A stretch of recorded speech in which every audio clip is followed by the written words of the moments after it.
o exemplo de estar equipado, da maneira como a Bíblia nos fala, lembra muito o soldado romano, todo paramentado, todo com as armaduras, com toda aquela roupagem da guerra.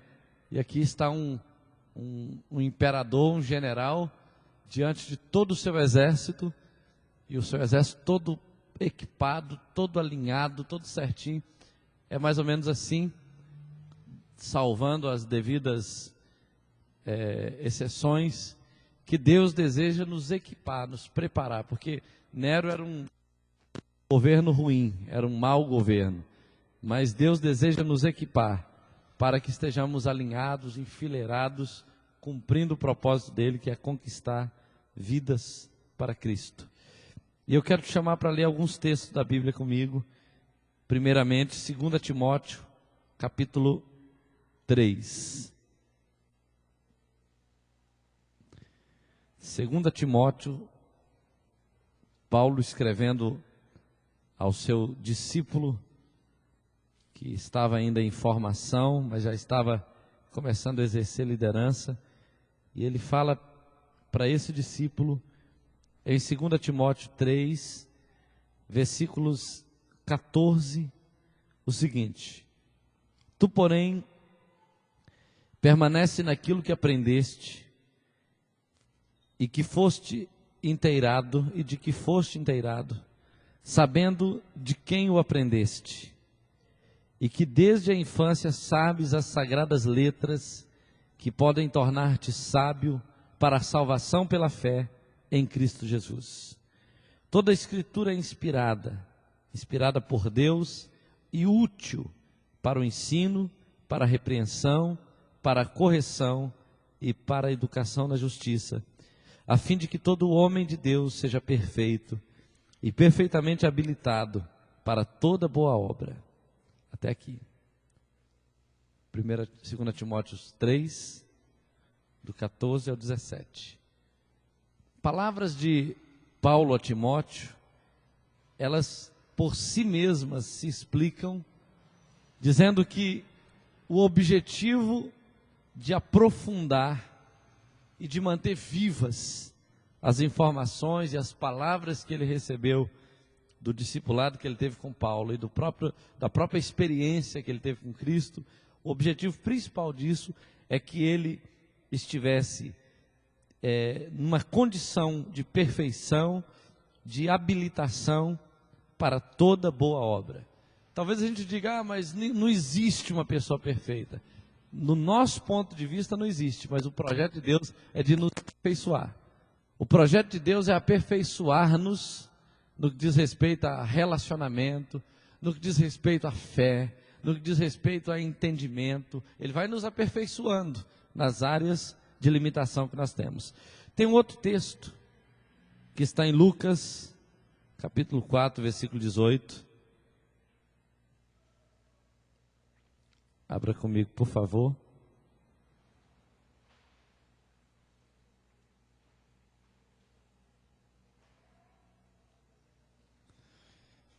Lucas 4, versículo 18, foi um texto que Jesus fez menção quando ele esteve na Galileia. O versículo 18 diz assim, o 17 diz assim: Então lhe deram o livro do profeta Isaías, o livro do profeta Isaías, e abrindo o livro, achou nele o lugar onde estava escrito: O Espírito do Senhor está sobre mim, pelo que me ungiu para evangelizar os pobres, enviou-me para proclamar libertação aos cativos e restauração de vista aos cegos, e a pôr em liberdade os algemados, e o 19, e a pregoar o ano aceitável do Senhor. Jesus, chegando em Nazaré, ele pega o livro do profeta Isaías e fala isso: o Espírito do Senhor está sobre mim, pelo que ele me ungiu para... Aqui a gente percebe um outro tipo de capacitação. Paulo fala para Timóteo, olha, não esqueça do que você aprendeu, de quem você recebeu, o que você recebeu, porque o objetivo é que você seja perfeito, ou que todo homem seja perfeito, perfeitamente habilitado para toda boa obra. Aqui, Jesus fala de um outro tipo de capacitação, que é por meio do Espírito Santo, não é isso? Ele fala, olha, o Espírito do Senhor está sobre mim, pelo que me ungiu para... E aí você vai ver uma lista de funções, de propósitos que estavam por trás daquela unção. Hebreus capítulo 12, que é o último texto agora que a gente vai ler inicialmente. Hebreus capítulo 12,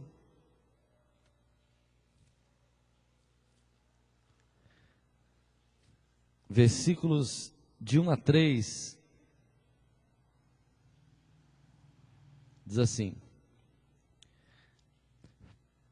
portanto também nós, visto que temos a rodear-nos tão grande nuvem de testemunhas, desembaraçando-nos de todo o peso e do pecado que tenazmente nos assedia, corramos com perseverança a carreira que nos está proposta, olhando firmemente para o autor e consumador da fé, Jesus, o qual, em troca da alegria que lhe estava proposta, suportou a cruz, não fazendo caso da ignomínia, e está assentado à destra do trono de Deus. Apenas esse aqui. Não, vamos ao 3 também. Considerai, pois, atentamente aquele que suportou tamanha oposição dos pecadores contra si mesmo, para que não vos fatigueis, desmaiando em vossas almas. A gente poderia separar esses 3 textos que nós lemos de 2 Timóteo capítulo 3, como um texto que foca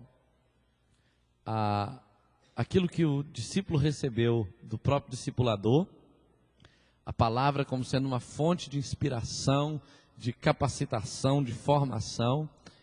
O segundo texto de Lucas 4:18, a gente percebe nitidamente o foco da ação do Espírito Santo nesse propósito de equipar, de preparar, de colocar o homem e a mulher de Deus nessa condição de exercer a missão, o propósito de Deus. E esse último texto aqui, o que a gente enxerga nisso aqui?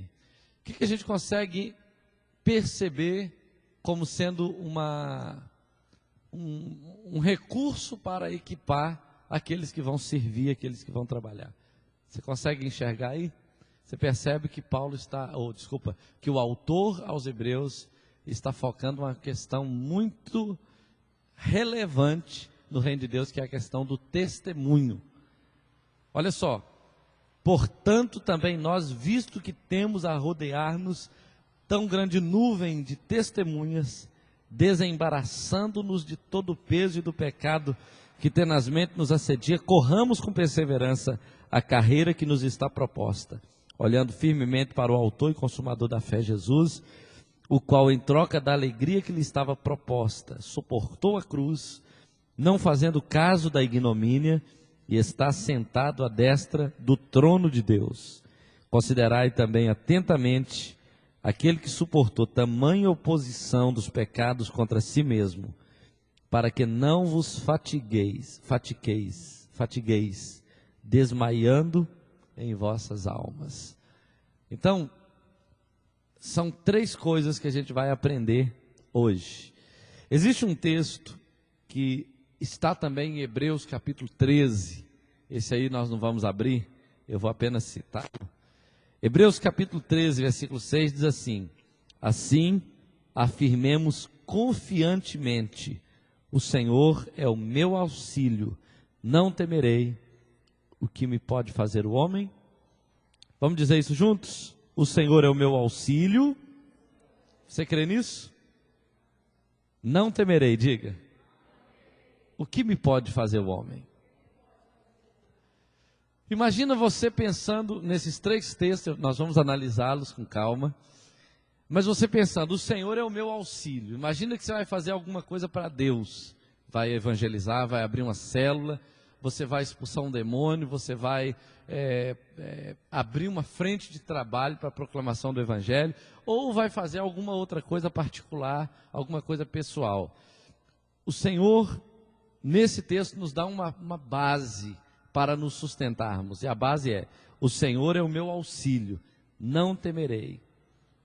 O que me pode fazer o homem? Você já parou para pensar nisso? Se você tem o Senhor como teu auxílio, o que o homem pode te fazer? Por que você vai ter medo? Por que você vai deixar de cumprir o propósito de Deus? Então, agora que nós sabemos que podemos contar com o apoio de Deus, qual será a diferença daqui para frente naquilo que nós vamos fazer para Deus? Se eu tenho essa convicção, essa confiança, essa certeza que eu posso contar com Ele, vai ter alguma diferença ou não?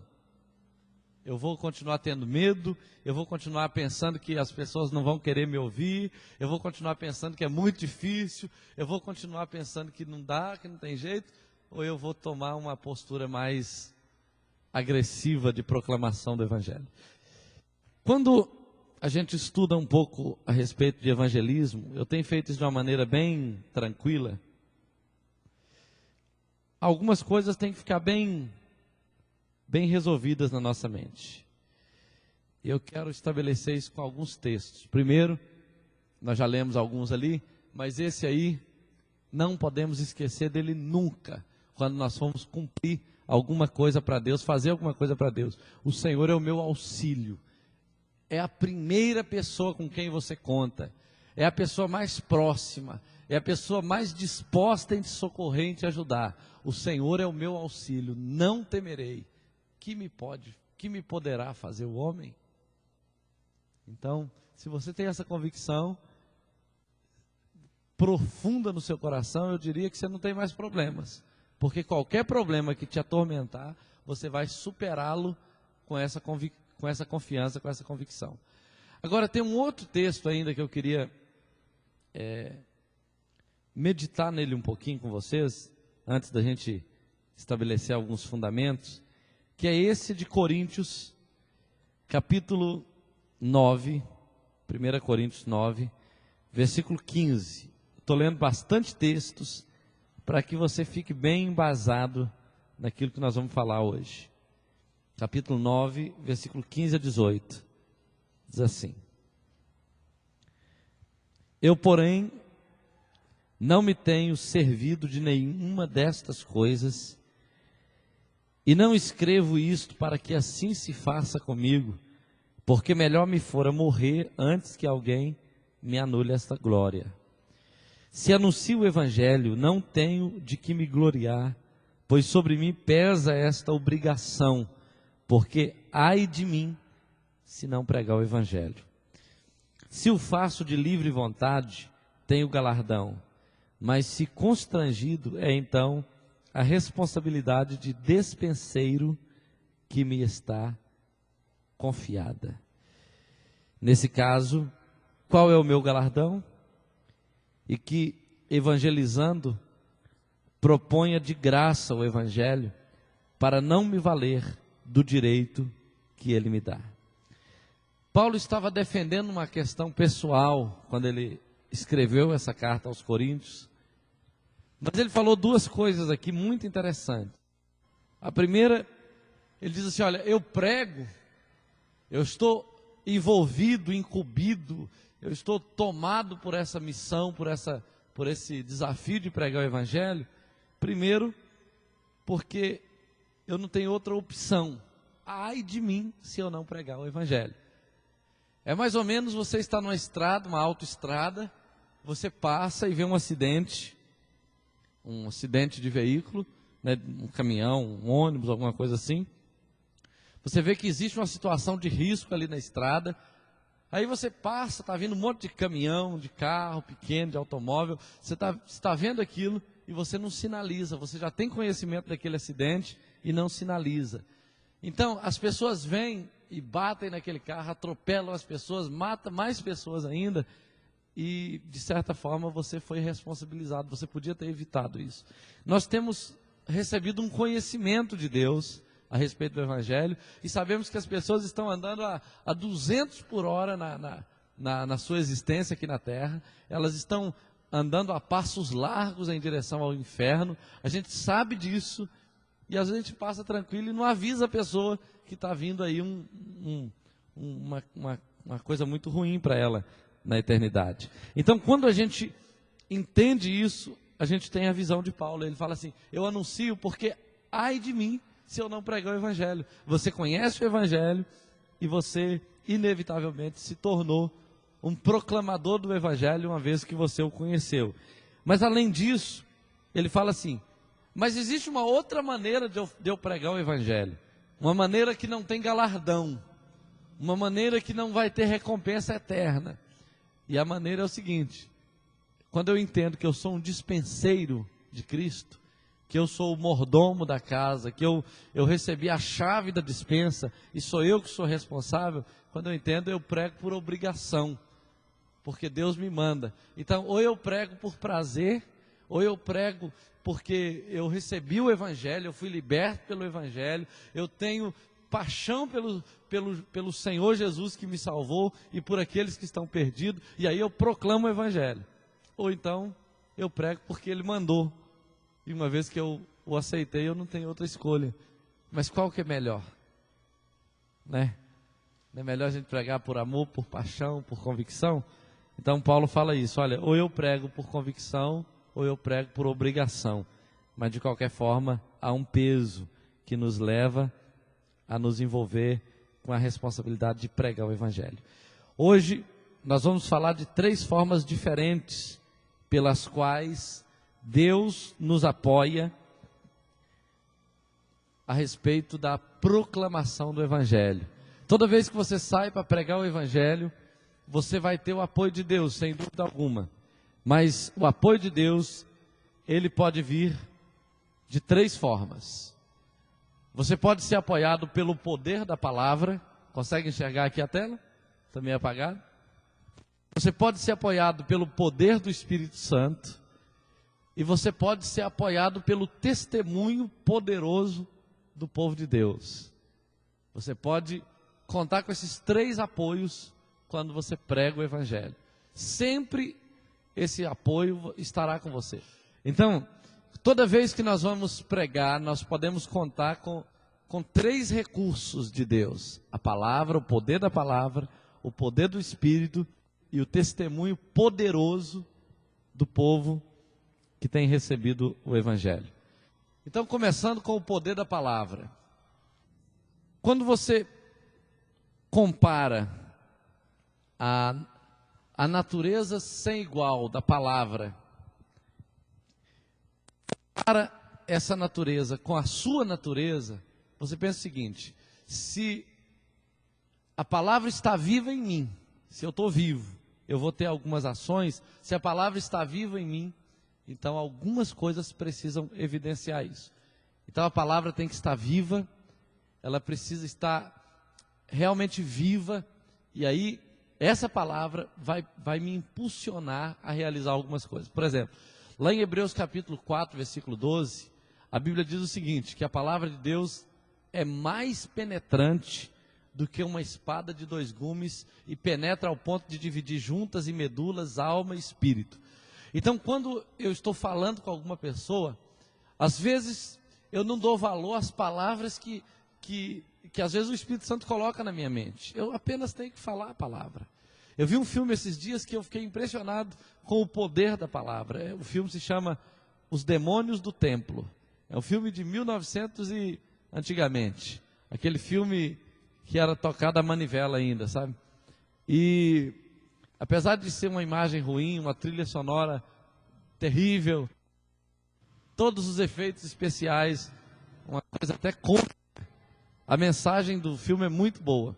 E assim, às vezes o cara liberava palavras soltas assim, para uma pessoa lá que se dizia ateu, e aquela palavra ia produzindo um resultado na alma dele, que inevitavelmente o trouxe à salvação. Então a gente tem que liberar a palavra, acreditando no poder dela.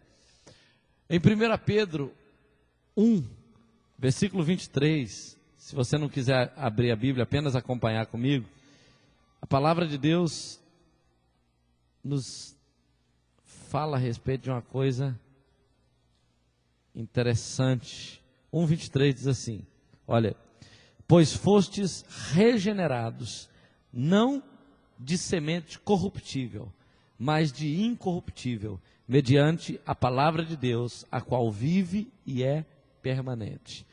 Então, todo homem que vai nascer de novo, toda mulher que vai nascer de novo, inevitavelmente, essa pessoa só nascerá pela semente incorruptível da palavra. Então eu preciso soltar a palavra para que o Espírito Santo possa trabalhar.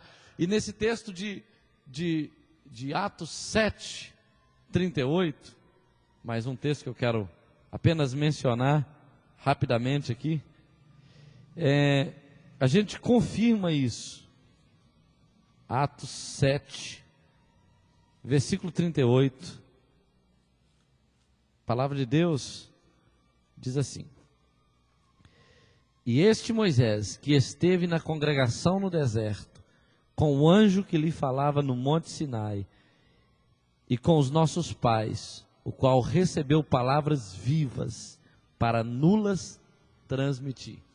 Então, a palavra de Deus, eu que prego a palavra, eu preciso crer que ela é uma palavra viva. E a ideia de ser palavra viva é o seguinte: eu solto uma palavra numa pessoa e posso ir para casa e dormir tranquilo, ou passar a noite em oração, sabendo que aquela palavra vai continuar trabalhando 1 dia, 2 dias, 1 semana, às vezes leva anos, mas ela germina, ela produz resultado. Às vezes o que eu falo não produz, mas a palavra de Deus na minha boca produz resultado. Então às vezes eu tenho que falar o que eu penso, mas eu tenho que soltar a palavra também. Imagina que eu esteja falando a respeito de Deus, por exemplo, e a um ateu, e eu penso que o ateísmo é furada por isso, isso e isso. Aí a pessoa vai embora para casa e fica com raiva de mim. Mas se eu soltar algumas palavras para ele, tipo, ó, o Senhor é o meu refúgio e fortaleza, é socorro presente na angústia, ele vai ficar pensando, refúgio e fortaleza, socorro presente na angústia, uma palavra dessa pode produzir um resultado na vida da pessoa. Outra coisa, a palavra, ela tem poder para te equipar. Lembra que nesse texto que nós lemos em 2 Timóteo 3,16, fala que a palavra tem o objetivo de equipar as pessoas, a fim de que todo homem seja perfeito e perfeitamente habilitado para toda boa obra.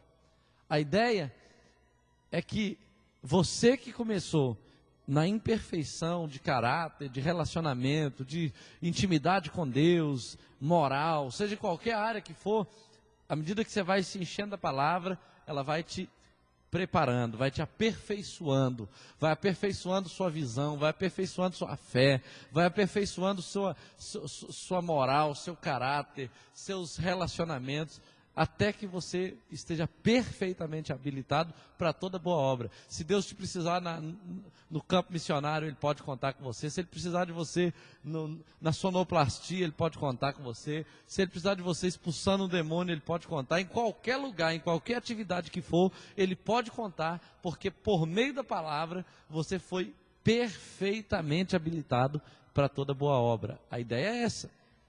Eu preciso deixar que a palavra me aperfeiçoe. Outra coisa,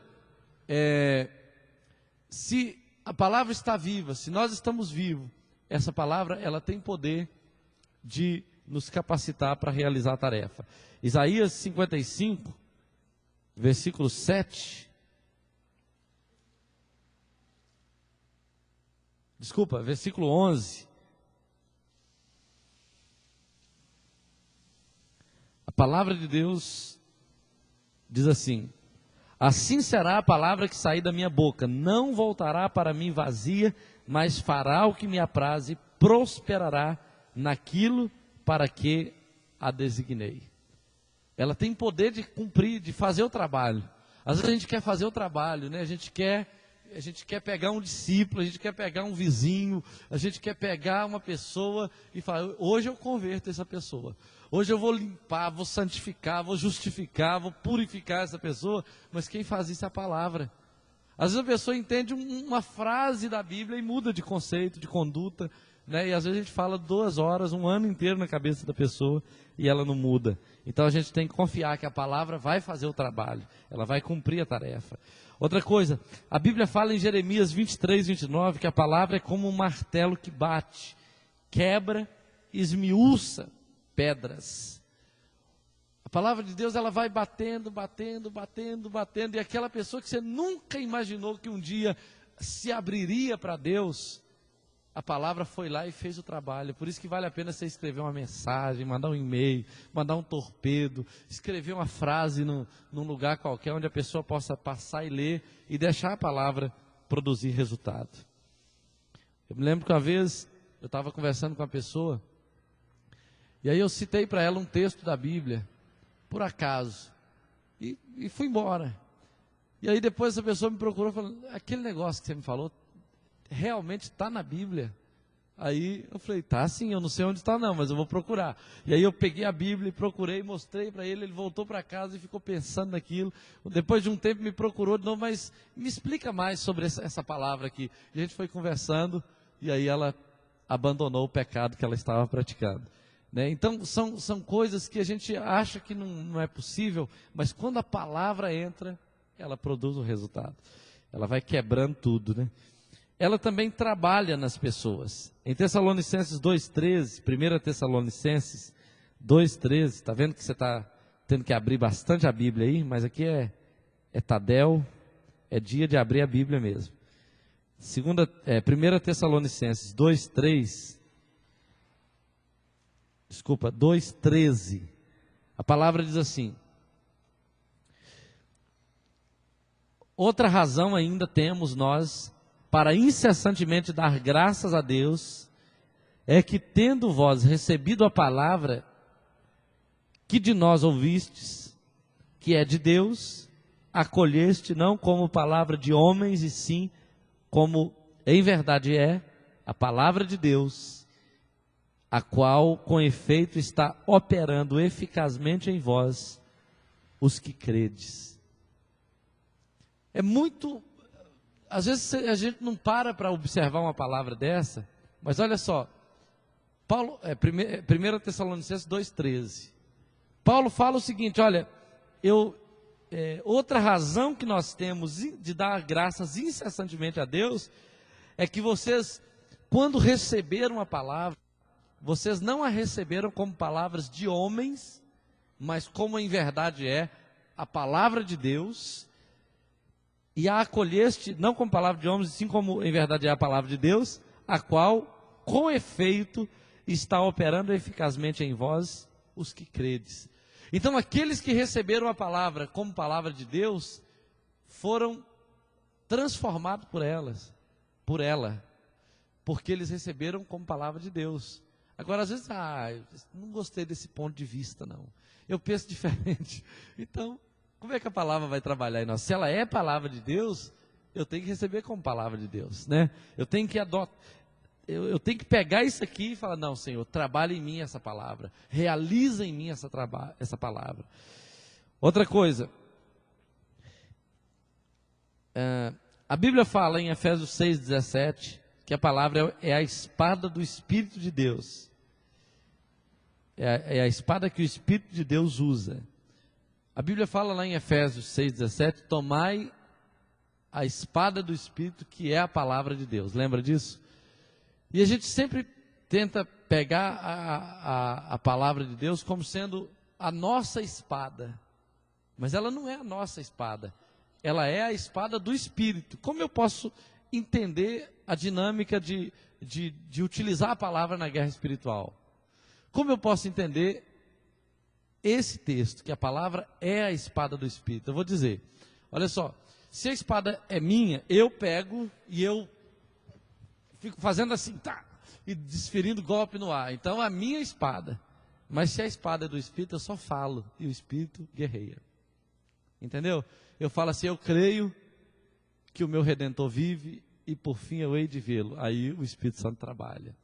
O Senhor é o meu refúgio e a minha fortaleza, é socorro presente na angústia. Aí o Espírito Santo trabalha para providenciar a proteção.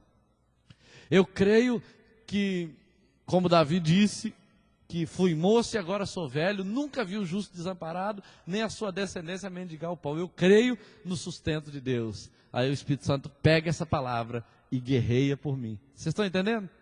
É assim que funciona. Mas às vezes a gente quer pegar a palavra e ficar e usando a palavra, mas na verdade quem trabalha é o Espírito Santo por nós. Eu só preciso soltar a palavra. É por isso que a gente tem que tomar muito cuidado quando a gente usa a palavra da gente para falar alguma coisa que Deus não disse. Por exemplo, hoje eu estou muito desanimado, hoje eu não sei o que vai ser da minha vida, deixa eu pensar aqui, eu acho que eu vou acabar desviando, por exemplo. Tem gente que fala isso, né? Talvez fale. Então, essa pessoa está dando voz a quem? O que vocês acham? Ela está dando ferramenta para o diabo trabalhar contra ela. Concorda comigo? Minha vida não tem jeito, pelo amor de Deus, estou com muita raiva de você. Então o que eu estou fazendo? Eu estou dando a espada para o diabo lutar contra mim. Mas eu chego para o Flávio, eu estou com um problema, olha Flávio, eu te amo em nome de Jesus, nós somos um, né? Aí o diabo fala, eu vou ter que mudar de endereço, porque ele não tem recurso para lutar contra nós. Agora se eu falo, eu estou com raiva de você, eu estou dando palavra, estou dando espada para o diabo lutar contra mim. Bom,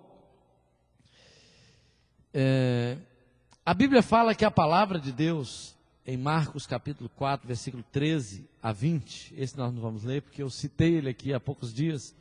A palavra de Deus é como uma semente. É como uma semente que você semeia. E lembrando daqueles modelos de terreno, quem se lembra quais são os modelos de terreno? Terra à beira do caminho, terra entre os espinhos, terra pedregosa e a boa terra. Não é isso? Quando você analisa isso nessa perspectiva, você vai perceber o seguinte: você vai perceber que Satanás arrebata algumas sementes. Você vai perceber que algumas pessoas não permitem a semente germinar. Você vai perceber que alguns permitem que as preocupações da vida sufoquem a semente. Então, quando uma palavra é liberada, em alguns casos o diabo rouba a semente. Aí você fala assim, mas eu preguei para ele, por que ele não converteu? Porque o diabo está roubando a semente. Então o que você vai ter que fazer? Você vai ter que orar para esse capeta sumir, ou então você vai ter que ensinar essa pessoa a não deixar o diabo roubar a semente dela. Porque todo terreno tem tratamento, é só você passar um arado nele, não é não? Está duro, você passa um arado, aí ele fica mole, né? Algumas pessoas não permitem a semente germinar, por causa da dureza do coração. Aí é por isso que é necessário você bombardear com a palavra, porque a palavra é como um martelo que esmiuça a pedra. Alguns permitem que as preocupações sufoquem a palavra, que é o que a Bíblia fala lá do terreno que estava com espinhos. E aí, muitas pessoas que ouvem a palavra são como a boa terra, e a palavra nelas plantada produz a 30, 60, 100 por 1, gerando uma grande colheita, um grande resultado. Apesar de haver muitos tipos diferentes de solo, como esses 3 negativos que a Bíblia apresenta, existem muito mais pessoas que têm o coração como terra boa do que a gente possa imaginar. Você crê nisso?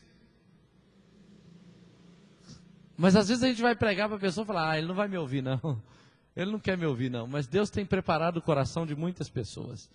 Aí, você sabe que um campo de boa terra, pedras, ervas daninhas, estão nas extremidades.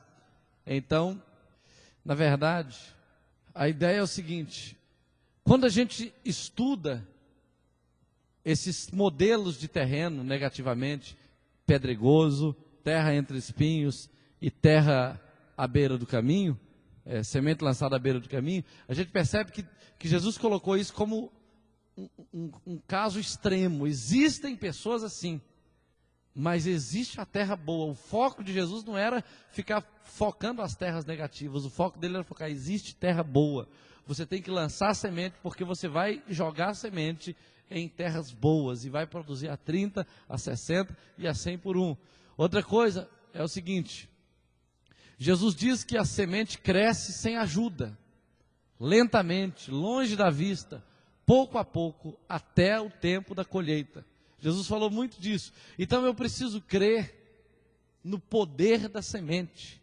Imagina se você joga uma semente na terra, e aí você vai lá e desenterra a terra e fala: será que essa semente vai nascer mesmo? Aí você vai lá e tampa ela de novo. Aí vai para casa, no meio da noite você vai lá e desenterra de novo, joga água, tira ela, olha, põe ela lá. Ela vai nascer, varão? Não nasce não, você atrapalha o processo, não é verdade? Ela vai acabar morrendo. Então, você tem que crer que a semente cresce sem ajuda, lentamente, longe da vista, pouco a pouco, até o tempo da colheita. Ela vai crescendo, vai crescendo. E costuma, eu que já trabalhei com roça, às vezes você deixa de 2, 3 dias, ou um final de semana, quando você chega lá, você fica surpreso com o resultado, não é assim? Às vezes tem que ser tratada para ela não ser perdida, né? Exatamente, quando ela está doente, tem que tratar. Agora, tem um negócio interessante, aqui, ó, que é o meu próximo ponto. Então, o bom fazendeiro semeia e espera com paciência e expectativa. Sabe, se eu sou um bom fazendeiro, ou se eu sou um bom proclamador do Evangelho, eu vou semear e vou ter paciência. Eu não vou parar de semear, mas eu vou sempre continuar semeando, mas tendo paciência. Não vai nascer. Eu não posso olhar para um caso e dizer assim: olha, eu já preguei 1, 2 vezes, não vai converter, não vai. Eu não posso ter essa expectativa, porque quem semeia não tem essa expectativa. Vai nascer, vai nascer. Quem assistiu aquele filme O Fazendeiro e Deus, né? Você assistiu? Quem assistiu? Todo mundo assistiu aí? Tem que assistir, varão. O Fazendeiro e Deus tem tudo a ver com vocês. É bom demais. O Fazendeiro e Deus ensina uma lição poderosíssima desse negócio de semear e ter paciência e esperar o resultado. E Deus quer trabalhar isso no nosso coração, porque do jeito que funciona na terra, funciona no mundo espiritual. Eu tenho que olhar para uma pessoa e falar assim: essa terra aqui é fértil, eu vou lançar semente e vou ter uma grande colheita. E aí, eu lanço a semente. Aí ele não veio hoje como eu esperava, mas ele vem depois. Eu só tenho que lançar a semente, porque o fazer germinar depende mais do Deus que germina a semente. Em segundo lugar, nós falamos do poder da palavra e agora o poder do Espírito Santo. Vocês estão compreendendo direitinho? Eu estou indo bem devagar, mas eu quero realmente que essas verdades fiquem assentadas no coração. Que sinais podemos esperar? Quais seriam os sinais que você e eu podemos esperar quando nós pregamos o Evangelho no poder do Espírito Santo? Olha bem,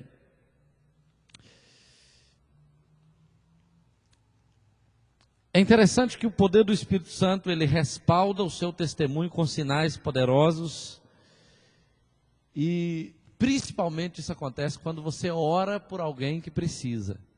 Você nunca vai ver um sinal de Deus se você não tiver a ação de orar por alguém que está precisando. Pode ser uma coisa boba. Eu me lembro quando eu tinha, foi em 79, eu tinha 4 anos, mais ou menos 4 para 5 anos de idade, e a minha irmã mais nova, Raquel, tinha acabado de nascer, teve um problema que ela ficou roxinha do pé à cabeça, parou de respirar, virou os olhos, e a gente achou até que ela estava morrendo. O médico falou que ela teve tipo não sei se é um sopro no coração, um trem qualquer assim. Um trem lá. Eu sei que foi no coração. Ela ficou roxinha, parou de respirar, esfriou e virou. Quando eu vi aquilo, eu estava perto da minha mãe, meus irmãos brincando no quintal, eu corri lá, eu nem pensei duas vezes.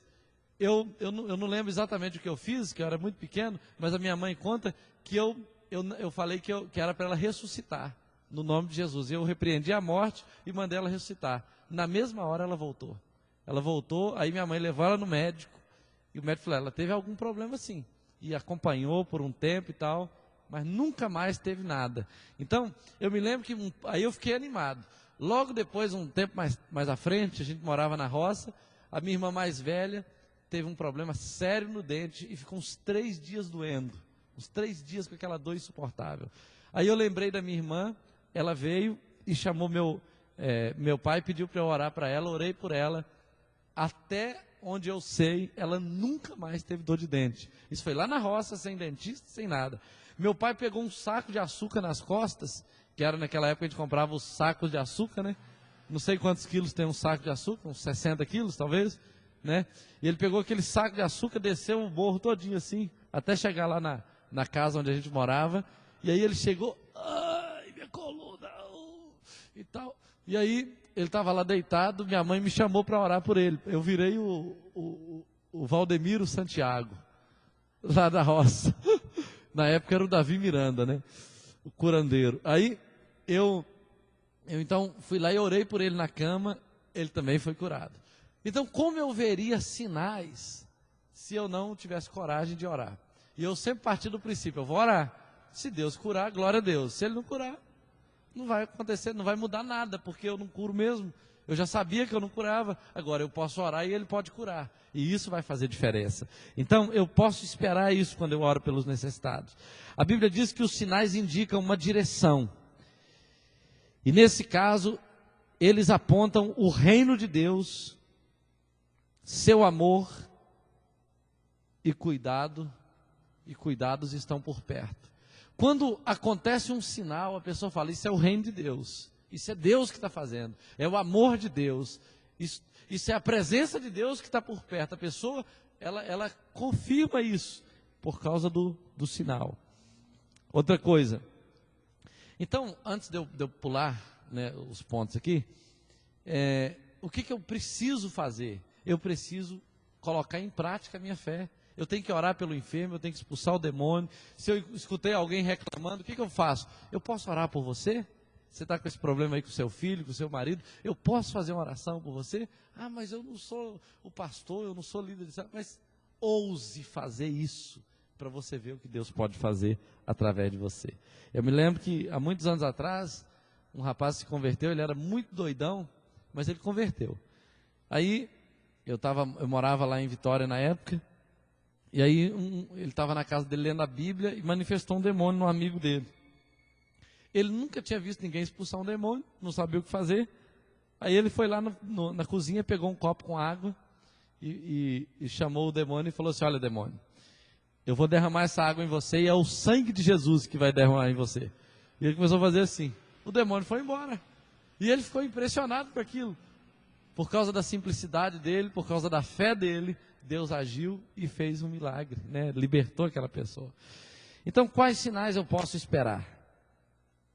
Isaías 61, de 1 a 2, que é o mesmo texto que confere com Lucas 4, 18, que a gente já conhece, mostra, na minha lista, eu fiz uma lista aqui, olha só, algumas coisas que eu posso esperar, de sinais,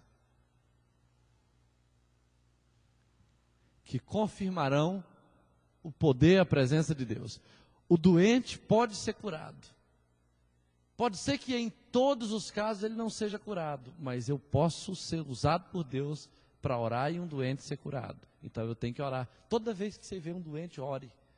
Eu estava com um plano antigamente, quando eu era seminarista, toda vez que eu via um defunto, eu orava para ver se Deus ressuscitava ele. Né? Só que aí depois eu fiquei sabendo do processo que uma pessoa que morre passa antes de chegar no caixão.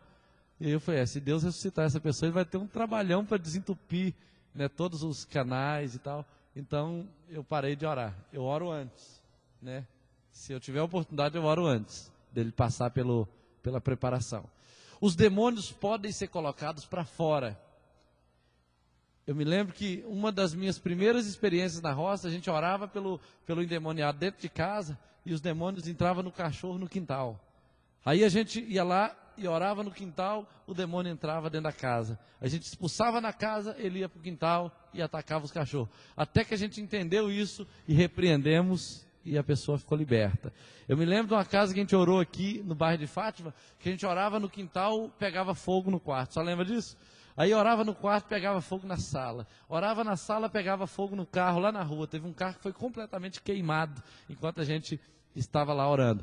Então, essas coisas, elas vão nos dando experiência. A gente vai vendo, olha, você ora e o demônio sai. Pode ser grande, pode ser forte, pode ser poderoso, mas nós temos que aplicar a nossa fé nesse sentido. O manco pode começar a caminhar corretamente. Os leprosos podem ser limpos, ou seja, todo tipo de doença, seja ela comum ou não, pode ser curada, porque nós podemos contar com a parceria e com o poder do Espírito Santo.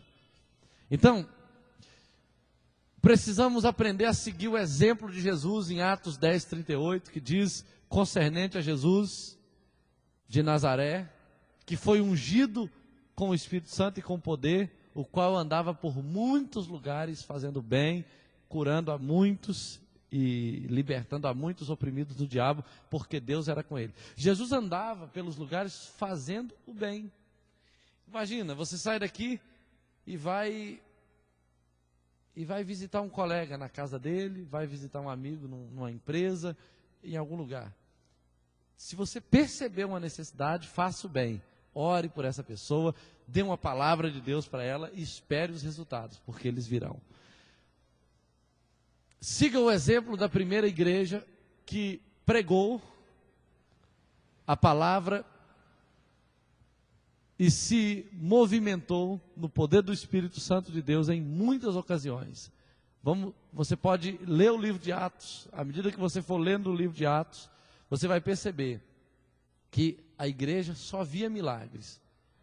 Predicaram, porque essa frase aí vem de um livro em espanhol. Predicaram a palavra. Parece o pastor Fernando escrevendo, ele mistura o espanhol com o português. Então, você lê o livro de Atos, você vai ver que os milagres aconteciam, queridos, não é porque a igreja estava lá dentro da caverna, não. A igreja saía e ia acontecendo coisas que eles nunca imaginaram, só porque eles saíam, só porque iam. Outro ponto. E último ponto, testemunho dos filhos de Deus. Tem um texto que eu coloquei aqui, eu não sei se ele ficou certinho, porque algumas coisas é tradução, mas ele fala aqui, apesar das acusações que partem dos incrédulos, da hipocrisia na igreja, tristemente, com frequência é verdade, então você deve pedir perdão, você pode assinalar a evidência do testemunho de vidas mudadas, especialmente o seu próprio exemplo. Você pode assinalar também o amor real achado no meio dos filhos de Deus. E você pode apontar para vidas de grandes homens e mulheres de Deus na história ou da atualidade. Você achará que o respeito público para um grande homem de Deus ou um grande vilão seja igual, mas os maus eles tratam com indiferença ou escárnio. Olha só, eu quis colocar esse texto aqui pelo seguinte: quando você prega o evangelho, você escuta, dependendo do grau de conhecimento que a pessoa tem, de notícias e tal, eles vão falar com você de maus pastores, eles vão falar com você de pessoas de igrejas que mentiram, que compraram e não pagaram, que fizeram coisas que desabonam a conduta cristã. E aí, realmente é uma situação constrangedora, e a gente deve até pedir perdão a eles, que nós somos igreja de Cristo, e dizer para eles, olha, realmente isso acontece, isso existe, nós lamentamos isso, mas precisamos mostrar, enfatizar, que existem realmente pessoas que foram transformadas pelo poder de Deus, E eu sou uma delas, você é uma delas. Nós somos testemunhas vivas disso. Outra coisa, precisamos... Esse segundo ponto me chamou a atenção, quando ele fala assim, você pode assinalar também o amor real achado no meio dos filhos de Deus, e você pode apontar para a vida de grandes homens e mulheres de Deus na história e na atualidade. Eu vou falar de alguns aqui. Pessoas que se dedicaram aos outros, pessoas que estudaram para investir em pessoas, pessoas que largaram empregos, pessoas que abandonaram riquezas para se dedicar ao cuidado, ao amor às pessoas. Existem centenas, dezenas, milhares de pessoas assim, e aí eu vou perceber que, na verdade, as pessoas que criticam o Evangelho, elas até valorizam pessoas assim, muito mais do que as pessoas que praticam o mal por aí na terra. Então, olha bem, existem algumas pessoas, mas você vai ter, por exemplo, esse Wilberforce, que acabou com a escravidão. Esse indivíduo, ele se dedicou de uma maneira tremenda contra a segregação racial na África do Sul. E era um homem que temia a Deus, que se importava com as pessoas vítimas dessa discriminação e até mesmo dessa rejeição. Então ele trabalhou assim intensamente. É um homem de Deus, um homem que fez um trabalho impressionante. Você vai ver esse Shaftesbury, não sei como é que fala esse nome, Shaftesbury, que lutou em favor dos pobres. Eu estava vendo a história desse cara, eu fiquei impressionado com o que ele fez, com o trabalho que ele fez, com a luta dele em favor dos pobres, em troco de nada. O que ele queria com isso? Mas, na verdade, o amor de Cristo é expresso dessa maneira. Você vai ver a respeito do Dr. Bernardo, que se focou no trabalho com órfãos. Você vai ver o Bud, que começou o Exército da Salvação, que foi um cara que sobreviveu dos campos de concentração da Alemanha, e uma pessoa assim, que tem uma história impressionante. Você vai ver o Bispo Tutu, eu até tenho uma foto do Bispo Tutu, que lutou contra o apartheid na África do Sul. Então são pessoas que fizeram história. Aí,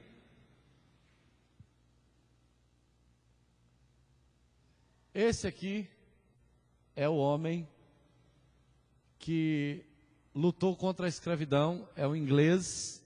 Eu acho que eu falei alguma coisa da África do Sul, mas esse cara é um inglês. Ele não era crente, ele tinha uma vida devassa, uma vida longe de Deus, mas ele se envolveu com a abolição, e aí ele se tornou um abolicionista, e nesse trabalho dele ele conheceu uma pessoa que falou de Jesus para ele, ele se converteu. E aí ele transformou essa visão abolicionista dele numa missão, num chamado de Deus. E ele fez um trabalho impressionante, a história dele está aí, eu não vou ler para você agora, mas é uma pessoa que serve de testemunho para quem fala que crente não faz nada, que na verdade todas as grandes obras realizadas aí ao longo da história, de libertação, de luta pela liberdade, de luta pelo crescimento econômico, tudo por trás disso existe a intercessão de alguém, existe o trabalho de homens e mulheres de Deus que se desdobraram para isso. Você vai ver, por exemplo, a história do Bispo Tutu. Ele era um bispo anglicano, ele recebeu o Prêmio Nobel da Paz, parece que em 96, porque ele lutou contra o apartheid na África do Sul. Esse aí que é o da África do Sul. Você vai ver a história de David Livingstone. Esse indivíduo, ele foi um grande explorador, missionário na África. A história dele é impressionante. A esposa dele morreu de malária, ele teve malária inúmeras vezes. O governo inglês achou que ele tinha morrido, mandou uma comissão atrás dele, e quando chegou lá, esse cara já tinha desbravado a África, ele já tinha dado nome a cachoeiras, já tinha dado nome a montanhas, já tinha conquistado quantidades enormes de almas para Cristo. Um inglês rico que deixou tudo por causa da África, por causa de pessoas. Então, homens assim, você vai ver, por exemplo, Charles Studi. Sabia que Charles Studi era um médico rico, milionário, que assim que formou em medicina, ele conheceu o Evangelho, largou tudo, pegou a fortuna dele, vendeu tudo que ele tinha e foi para as missões na África e morreu por lá, fez uma grande obra, um grande trabalho.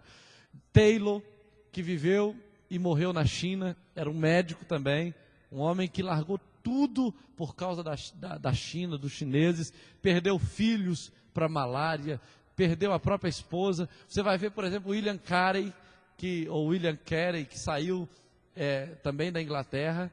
Ele é o fundador das missões modernas. É um cara assim que na viagem da Inglaterra à Índia, ele aprendeu a se comunicar com os indianos e traduziu a Bíblia em mais de 30 línguas diferentes. Escreveu a gramática indiana, se tornou tradutor oficial do rei e mais uma quantidade de coisas. Você vai ver, por exemplo, pessoas como Adoniram Judson, que viveu e morreu pela Birmânia. Era um cara que orava e falava assim, se não podes me dar almas, tire a minha. Ele falava desse jeito na oração dele. Você vai ver Billy Graham, que ora e orou por milhões e milhões de pessoas e teve um ministério impressionante, está velhinho, está vivo ainda. Existem alguns bons samaritanos da atualidade, eu já estou terminando, tá, gente? Mais 5 minutinhos eu termino. Por exemplo, eu tenho aqui uma listinha de pessoas e instituições. Por exemplo, já avancei bastante aqui, já estou no final mesmo. Você tem aí, por exemplo, a SET, que cuida de vítimas da AIDS. Você tem Instituto Remar, Betel, Desafio Jovem, Jack Pulling, que luta contra as drogas, e mais um monte de outras instituições, né? A Igreja da África do Sul, Romênia, Polônia, América Latina, luta fortemente contra a injustiça, né? E você vai ver cristãos que lutam no Ocidente contra aborto. Então, esse trabalho que a igreja faz no mundo, queridos, ele tem um peso muito grande na sociedade. A gente junta aqui para orar, para Deus trazer prosperidade, para Deus abençoar a cidade. Tem muita gente aí sendo abençoado sem saber que a igreja está trabalhando para isso, tirando bêbados da rua, tirando drogados da rua, ajudando a restaurar casamentos. É o trabalho da igreja. Então, para a gente finalizar, nós vamos terminar orando pela Índia. Estamos falando de almas. Isso aqui é o rio Gange. E esse rio é um rio sagrado. Você está vendo aqui uma mulher morta, com as pernas para cima, a cabeça virada para cá, desse jeito que ela está lá. Mas não é só ela não, tem vários outros mortos assim no rio.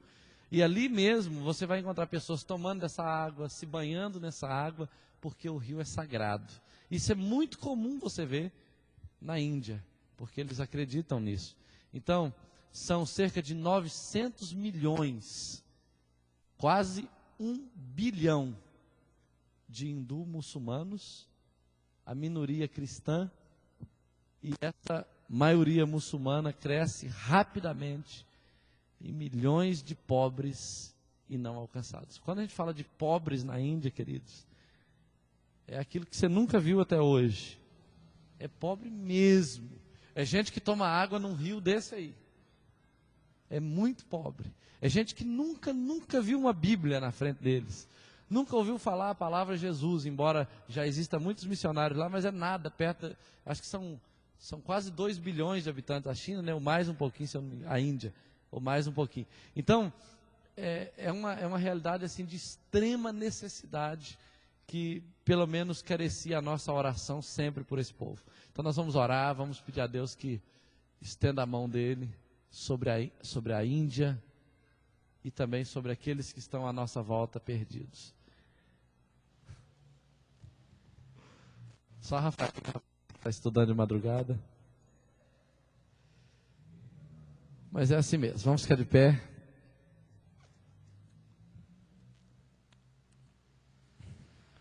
Eu sei de uma coisa, não é pelo muito falar que será ouvido, né? Mas eu sei que a gente que é líder, a gente precisa receber essas informações para a gente tomar posse do nosso chamado, né? E crescer neles e deixar Deus nos usar, porque Deus quer fazer isso. Vamos orar ao Senhor, feche seus olhos aí.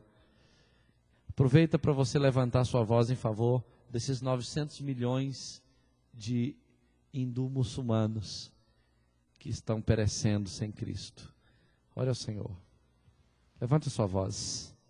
Ó Pai, nós nos colocamos diante de Ti. Manassura Raya, Labachori, Kalamanai.